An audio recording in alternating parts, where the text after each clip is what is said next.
It's that time again, Minties. That's right, it's time to suit up and talk about two new Omnis coming out from Marvel Comics in the summer of 2022. So, let's get started. This video is sponsored by Marvel Comics, so thank you so much to David Gabriel and the folks at Marvel for sending us advance notification of these two Omnis coming out in the summer of 2022. So, before getting started, please don't forget to hit that like button and subscribe if you're enjoying these types of videos. Don't forget to share the video and let others know where you get your breaking news in the world of Marvel Collected Editions. And if you want to keep away from spoilers, just keep away from the comment section. But by all means, leave your comments down below. Let us know what you think about these two Omnis. So, that's right, we're announcing two new Omnis coming out in 2022. Feels like it's been a little while since I've done one of these videos. I don't know why, but it really hasn't been that long. So, let me see. I haven't hinted at any of these. One of these is one of my most wanted Omnis, and I can't wait to announce it. But first, let's talk about this particular Omnibus coming out in the summer of 2022. And this one here, it's kind of like the Loki Omnibus that came out. It's kind of like the Doctor Doom Omnibus coming out, where they take a character and they collect the chronological order of the character. So, coming out in the summer of 2022, we're getting a Phoenix Omnibus, Volume 1. Love seeing a Volume 1 there. So the very first thing we're going to do is look at the direct market cover. So this amazing image is drawn by Rick Leonardi. I really like this image of the Phoenix.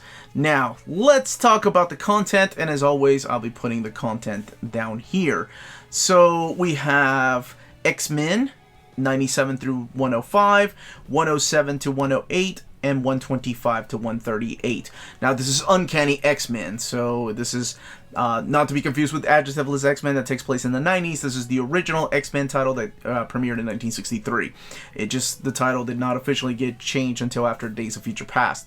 So we also have Phoenix, the Untold Story #1, material from classic X-Men 6, 8, 13, 18, 24, and 43, and Bizarre Adventures 27, as well as What If number 27. And I want to say that's the Frank Miller cover with What If Phoenix Had Not Died. So this looks like they're taking all the stories from this era that are important and significant to the character of Jean Grey becoming the Phoenix. And I'll talk a little bit about the creators behind all this here in a minute.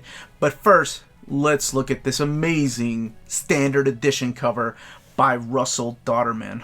Oh man, this is tough. I love both covers. I love Rick Leonardi's artwork. He was one of my favorite artists growing up. But this right here, wow. That is all I can say about this cover. That is beautiful.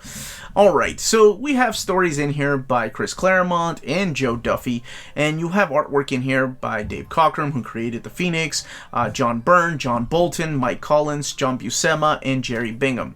Those are some of the artists that will be drawing some of the stories in here. So it looks like I was mentioning, they take the story of Jean Grey, where she became the Phoenix, and ultimately became the Dark Phoenix. So this collects everything up until actually the aftermath of the Dark Phoenix saga, as well as the Phoenix Untold Story, which is the way they originally were going to end it. So it's a little bit different. The stories in here have been collected in the Uncanny X-Men Omnibus Volume 1, Omnibus Volume 2 by Chris Claremont. The classic X-Men Omnibus does contain those classic X-Men stories.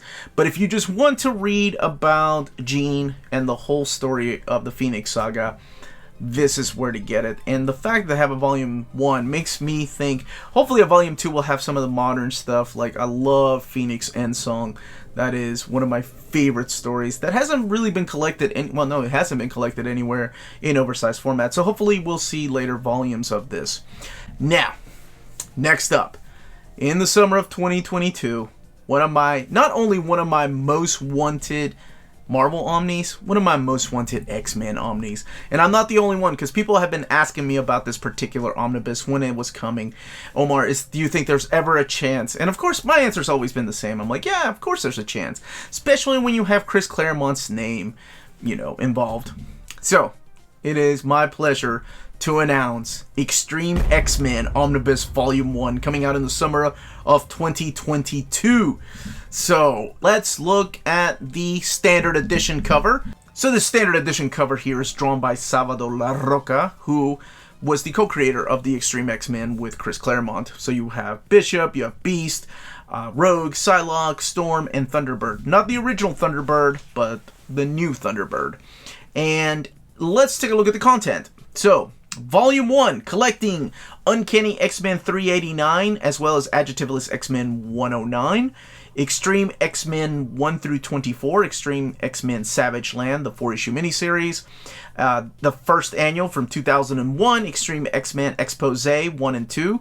And then material from X-Men Unlimited number 36. So this was one of my most wanted X-Men Omnis when I did my list this year. And it was on there last year as well, or 2019. It's been on there for a while.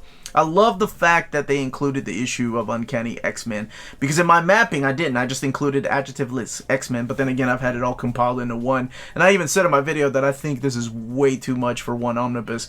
But I'm glad the Savage Land issues are in there, the Expose issues are in there, and the material from X-Men Unlimited, which I also had in my mapping, is in there. But so happy that they added that Uncanny X-Men issue. Now, let's take a look at the direct market cover and then talk about what is X-treme X-Men and where it takes place. So this direct market cover is also drawn by Salvador Larroca, and this time it features the other team members. So you have Sage, who plays a very important part in all this, Rogue again, Gambit, Storm, of course, leading the team, Bishop, but you also have Lifeguard and Slipstream. I believe that was his name, Slipstream, the brother and sister team in the back. And that, of course, drawn by Salvador Larroca again, who, like I mentioned, draws most of this omnibus. So you also have the artwork of Tom Derenick, Kevin Sharp, and Arthur Ranson. Now, when does this take place? Because this is an era of X-Men that kind of spun off of Uncanny X-Men when Chris Claremont came back to Uncanny X-Men. But then it was right after, so if you have the X-Men Revolution Omnibus, you can completely read this right after that. Or after the Eve of Destruction. It can be read right along Grant Morrison's new X-Men Omnibus. So it was pretty much Storm and a group of X-Men going after the Books of Destiny. So Destiny, the mutant that can, the precog mutant that can see things coming, left a bunch of books behind. And it's up to Storm and Rogue and Sage and all these characters to try to put those books together and see where it's going to take mutant kind. It's really interesting because Destiny has always played a big important part, even during this time right here, long before House and Powers of X. And of course, we're also introduced to, I actually like this villain, Vargas. So I love this run. And I know there's a lot of people that like it as well out there, so I'm very excited for this particular omnibus. Getting a volume 1, we have beautiful artwork here by Salvador Larroca. This is my favorite Salvador Larroca time. It's when a lot of his art wasn't inked, so it was just pencils, so you just have the colors on pencils. 100% so excited for this one. And don't forget, we also have the Phoenix Omnibus coming out for those people that just are interested in Phoenix. So don't forget to pre-order, again, coming both out in the summer of 2022. If you have any comments, questions, leave them down below. Again, this was the Uncanny Omar. Let me know which cover you prefer too. Man, it's hard to choose between those X-treme X-Men and that Phoenix. I love Rick Leonardi and Russell Donnerman. Where was I? Yes, this is the Uncanny Omar. Thank you all so much for watching. Hit that like button, share the video, and more importantly, everyone, stay healthy, stay safe. Much love.